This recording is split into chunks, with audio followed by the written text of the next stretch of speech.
Bom, vamos lá então. Olá, meu nome é Ingrid. Meu trabalho ele vai tratar sobre eventos extremos no Brasil.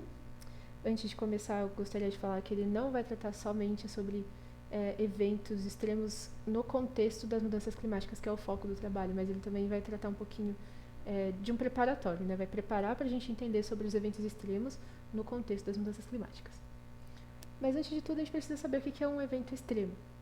Quando eu penso em evento extremo, as primeiras imagens que vêm na minha cabeça é um evento como uma seca intensa, como a gente teve em São Paulo alguns anos atrás, uma tromba d'água, um ciclone, um tornado, inundações intensas ou queimadas incríveis, como a gente teve na Austrália no ano passado. Quando a gente olha para essas fotos, a gente vê que o impacto negativo desses eventos é muito grande, mas não dá para você dizer que é simplesmente um fenômeno natural e que por simplesmente ser um fenômeno natural, ele traz por si só consequências negativas para os seres humanos, né, para as populações. Elas, na verdade, têm um componente humano muito grande. Nesses casos, pelo menos nesses 2 ou 3 casos, poderiam ser situações mitigadas? Evitadas talvez não, mas poderiam ter sido amenizadas com uma boa gestão? Poderiam. Então, assim, eventos extremos têm uma componente humana, né? De quais fatores essa definição vai depender? Ela tem toda uma questão das forças naturais que vão compor um evento como esse, mas elas têm um forte componente humano que vai ditar aí quais vão ser qual vai ser a gravidade dos efeitos desses eventos. Mas agora, se a gente for olhar com um pouco mais de calma para uma definição mais concreta, a gente poderia definir um extremo climático como um extremo que não vai ocorrer isoladamente num lugar, ele vai ter conexões com outros lugares e normalmente faz parte de um padrão global. Então, o que se quer dizer com essa fala? Um evento de extremo climático, ele não acontece de forma pontual, não é uma coisa imprevisível. Ele vai acontecer dentro de um contexto em que vai acontecer outros eventos ao mesmo tempo que esse está acontecendo em outros lugares. Esses eventos vão estar acoplados. Outra definição aqui, a gente fala que os eventos extremos podem ser referidos como grandes desvios de um estado climático moderado que possuem potencial de destruição. Chuvas intensas, vendavais, furacões, grandes secas. Segundo Marengo, estes eventos são caracterizados pela sua intensidade, pela baixa frequência e dificuldade de gerenciamento dos planos para adaptação e atenuação dos efeitos, devido à impossibilidade de prevê-los com exatidão, que era isso que a gente estava discutindo agora há pouco. Bom, quando a gente fala de mudanças climáticas, além da gente ter que levar toda essa questão do fator humano, da gestão, tem toda uma questão de quantas variáveis existe para compor um determinado fenômeno natural que vai desencadear num extremo climático, né? Então é muito complicado. Nesse site aqui, no Carbon Brief, eles mapeiam os estudos eles mapeiam conclusões de estudos sobre eventos de extremos climáticos ao redor do mundo, e aí eles colocam esses desenhos, né? Então, por exemplo, em cor coral, aquele estudo chegou à conclusão de que aquele evento que aconteceu naquele lugar, sim, tem uma componente das mudanças climáticas. Mas como a gente pode ver, a gente não tem só esses em cor coral, né? A gente também tem esses azuis e esses cinzas. Esses azuis, eles ainda são inconclusivos, e os cinzas eles precisam ainda de mais dados para serem coletados para chegar a uma conclusão mais sólida, certo? Então, assim, já é bastante complicado. E, além disso, são muitas variáveis que você tem que integrar e tem muitas coisas que ainda precisam ser descobertas para você conseguir realmente descobrir quais são os pesos, né? Porque uma correlação positiva não necessariamente é uma causalidade. Então, a gente precisa saber dos pesos para poder falar se existe correlação ou não. Bom, por exemplo, eu vou deixar esse link aqui para vocês assistirem. Ele vai falar do El Niño e da Laninha. Esse evento é um evento natural e que ele tem grande influência sobre o clima no Brasil. Não só no Brasil, como boa parte do hemisfério sul, ali na Austrália, Nova Zelândia e toda a costa oeste da América do Sul. E ele é um evento que vai acontecer de forma periódica, e não bastando ele acontecer de uma forma periódica, as intensidades, quando eles acontecem com intensidades diferentes, e essas intensidades também variam periodicamente. Então, assim, são realmente fatores que dificultam você conseguir não dificultam de impossibilitar, mas realmente são fatores que complexificam bastante o estudo do clima. Então vai ficar aquela indicação para vocês verem o que são esses dois eventos, mas aqui nessa imagem, o que a gente vê? Aqui nessa imagem está esquematizando as consequências de um fenômeno de El Niño. Aqui, na costa oeste da América do Sul, a água tende a ficar mais quente, migra aqui para a costa da Austrália, e os pescadores não conseguem mais pescar tantos peixes, né? Porque a água fria, cheia de nutrientes e oxigênio, não vai estar para esse lado. Mas o que acontece?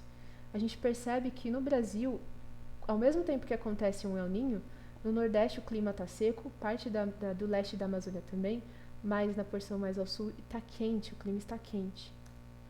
Já na Laninha, o oposto acontece. O Nordeste fica chuvoso e a porção mais ao sul fica mais fria.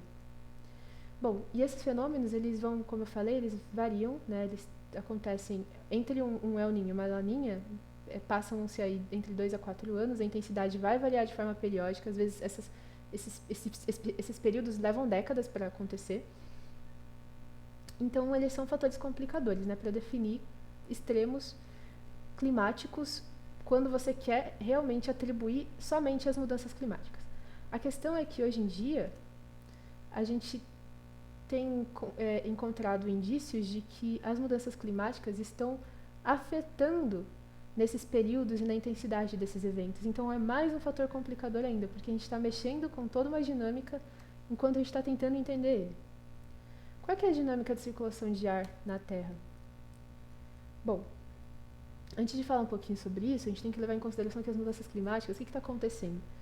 A gente já tem um aumento na temperatura média global nos últimos 50 anos de mais 0,64 graus Celsius.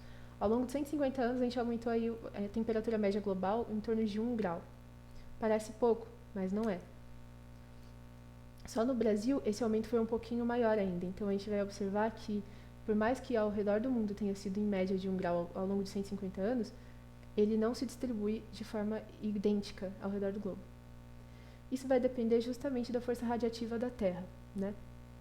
Para a gente entender a dinâmica da atmosfera, a gente tem que entender da força radiativa da Terra, que é uma coisa que a gente já viu em aula. Eu vou deixar um vídeo que explica muitíssimo bem, que eu gostei muito aqui.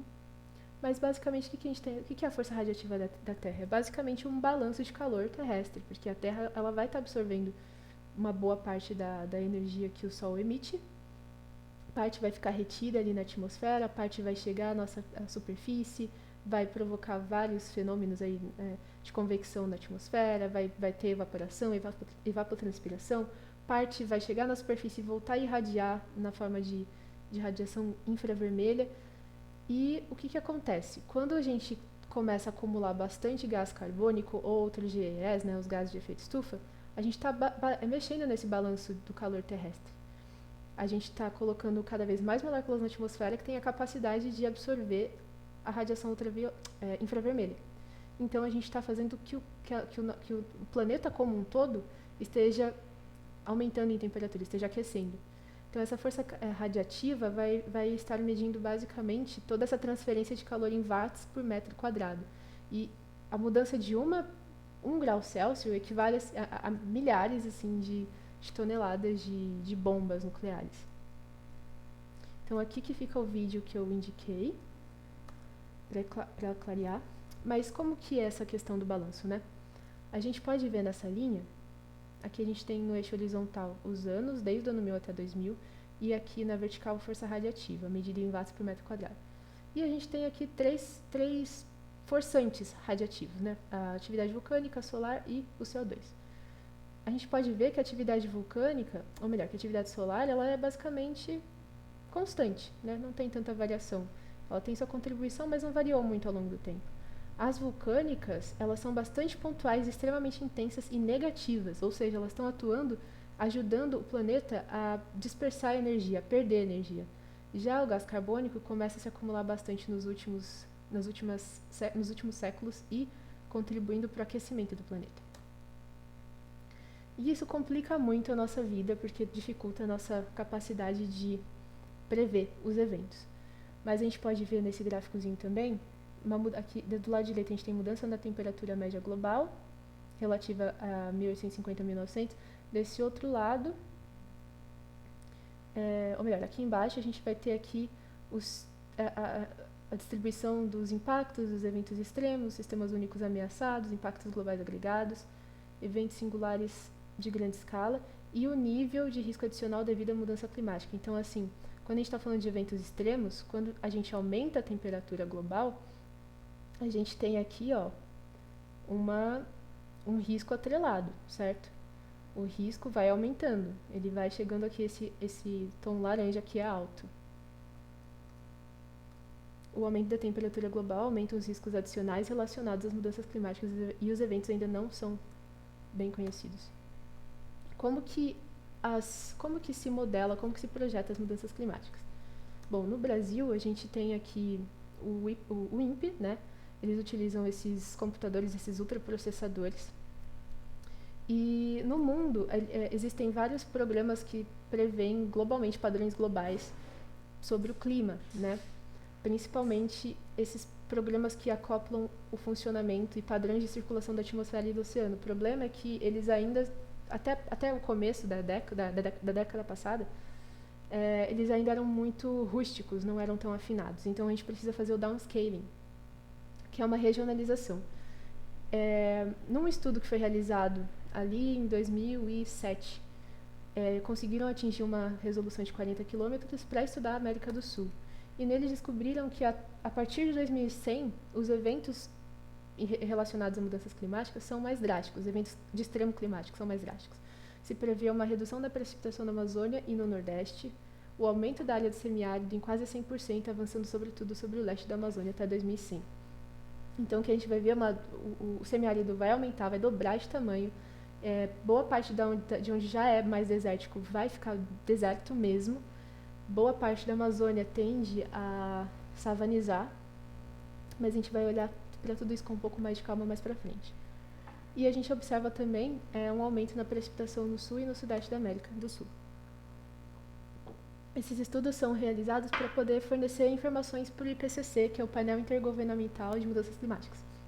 Então, antigamente, eles mediam os diferentes cenários conforme o nível de emissão, mas também levavam em consideração uma série de outros fatores políticos, nível de desenvolvimento social e tudo mais. Então, quando a gente está falando de cenários mais pessimistas, a gente está falando desses cenários A1 e A2 e os mais otimistas por B1 e B2. Só que, ultimamente, no último relatório que foi lançado em 2014, mudaram esses parâmetros e agora eles trabalham com as trajetórias, os RCPs, são as trajetórias de emissão, né? Então, por exemplo, um RCP 8.5, por exemplo, esse azul, a força radiativa positiva é muito intensa, então seria um cenário muito pessimista. Seria o equivalente a um A1, por exemplo. O que a gente observa é que quando a força radiativa é 8.5, a força radiativa, o que significa ela? Que até o final do século, a força radiativa aumentou em 8.5 watts por metro quadrado. O que acontece? Até 2100, por exemplo, no RCP vermelho, né, a gente aumentou aqui praticamente uma média global em 5 graus Celsius. Enquanto se a gente estivesse no RCP 2.6, a gente aumentaria em 2.6 watts por metro quadrado até o final do século e aumentaria a temperatura aí em torno de 1 e pouquinho. Até o presente momento, não foram observadas mudanças climáticas consistentes com os dados de risco analisados no Brasil e na América do Sul em geral. Entretanto, um forte sinal do ENSO, que vai ser justamente os eventos lá relacionados a El Niño e Laninha, de uma variabilidade interanual. É evidente no Nordeste do Brasil e com certa limitação no Oeste da Amazônia. Então, para você falar sobre balanço hídrico no Brasil, ainda é um pouco complicado você usar esses modelos, porque eles não são tão bons para prever precipitação. Só que eles estão melhorando com o tempo, né? De 2004 para cá, eles estão melhorando com o tempo e os estudos estão ficando cada vez mais afinados. Bom, para a gente entender um pouquinho melhor sobre o que acontece no Brasil, a gente tem as células de Hadley e ZECIT, né? Que são coisas que são essenciais para a gente entender o padrão atmosférico, né? Dos movimentos.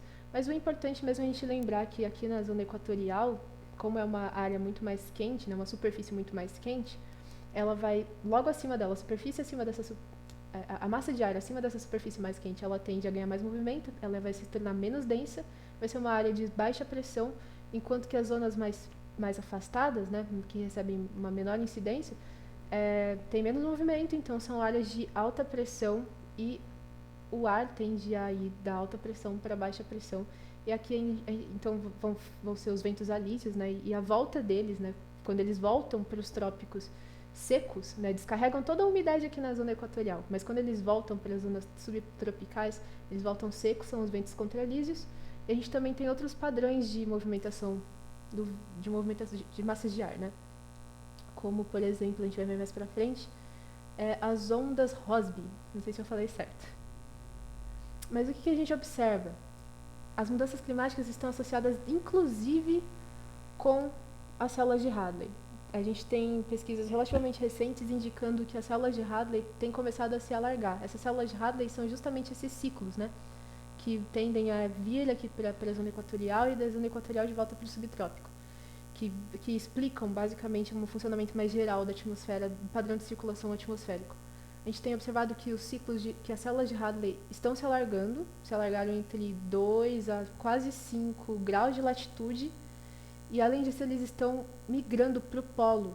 Então isso vai fazer com que a força dos ventos mudem, a intensidade, a frequência, tudo isso pode mudar. E isso tem sido mais acentuado principalmente para o hemisfério sul.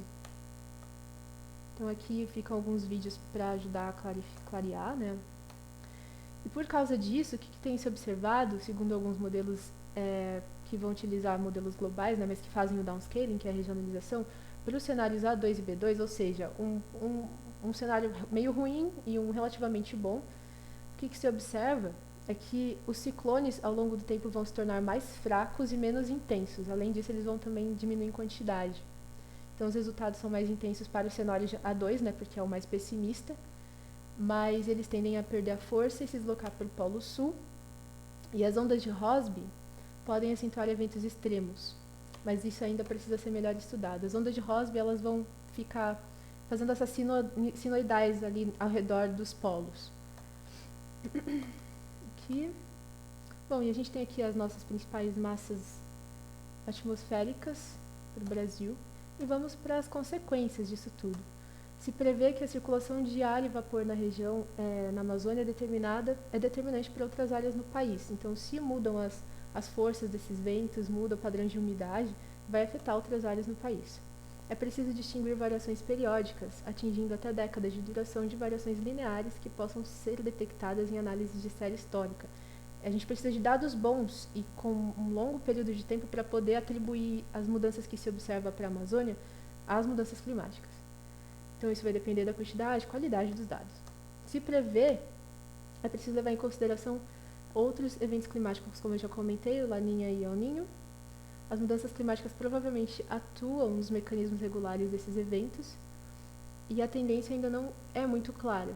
O sul da Amazônia está ficando cada vez mais seco, o leste da Amazônia também, e esse já é mais certeiro. A gente tem observado que a Amazônia tem ficado, a zona leste dela tem ficado cada vez mais seca, e ela também tem tido cada vez mais frequentemente eventos extremos, tanto de inundação quanto de seca. E esse gráfico vai mostrar exatamente isso. Se você olhar aqui, a quantidade de água, valores anuais dos níveis do Rio Negro, né? Quando você observa aí o volume dos rios, os menores valores estão justamente, é uma sequência dos anos mais recentes. Os eventos de seca ou de inundação se tornam mais extremos e eles estão sempre cada vez mais frequentes. No Nordeste brasileiro, que se observa, como já foi comentado, no cenário 2, que é pessimista, que ocorre um aumento entre 3 a 5 graus na temperatura, para essa região. Essa região tende a aumentar entre 3 a 5 graus. Já no cenário B2, aumentaria entre 1,5 e 2,5 até o final do século. E é ali que vai acontecer basicamente aquilo que eu falei. Aumenta muito a área de semiárido até 2100, mas ela acontece num contexto em que amplifica muito mudanças de solo que já vinham acontecendo nesse lugar e que pioram toda a situação. E isso também se reflete na capacidade de rios importantíssimos, bacias hidrográficas inteiras conseguirem se recarregar. Agora, mais por cima, a gente tem um padrão sobre inundações e deslizamentos de terra. A gente observa que as inundações, a vulnerabilidade aumenta 30% nos estados do sul Na porção meridional do Mato Grosso e em parte do Nordeste, em São Paulo, o risco se eleva em 10%, então a gente vai ficar um pouco mais suscetível a esses eventos. Já os deslizamentos, o risco sobe entre 3% e 15% nas regiões serranas, como a divisa de São Paulo, Rio de Janeiro e Minas Gerais, atingindo lugares onde hoje costumam ocorrer desastres. Então, o que estava ruim vai piorar.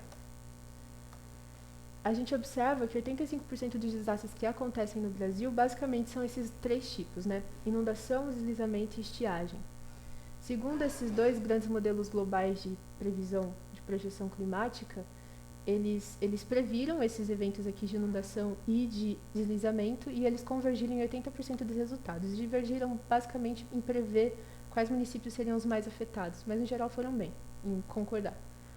A projeção para o final do século XXI, segundo o cenário 8.5, né, que é um cenário bem pessimista, é um aumento na temperatura média nacional em 3 graus e ela não se distribui de forma homogênea ao longo do país.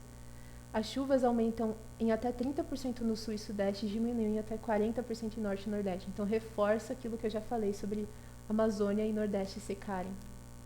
O risco de ocorrer as secas.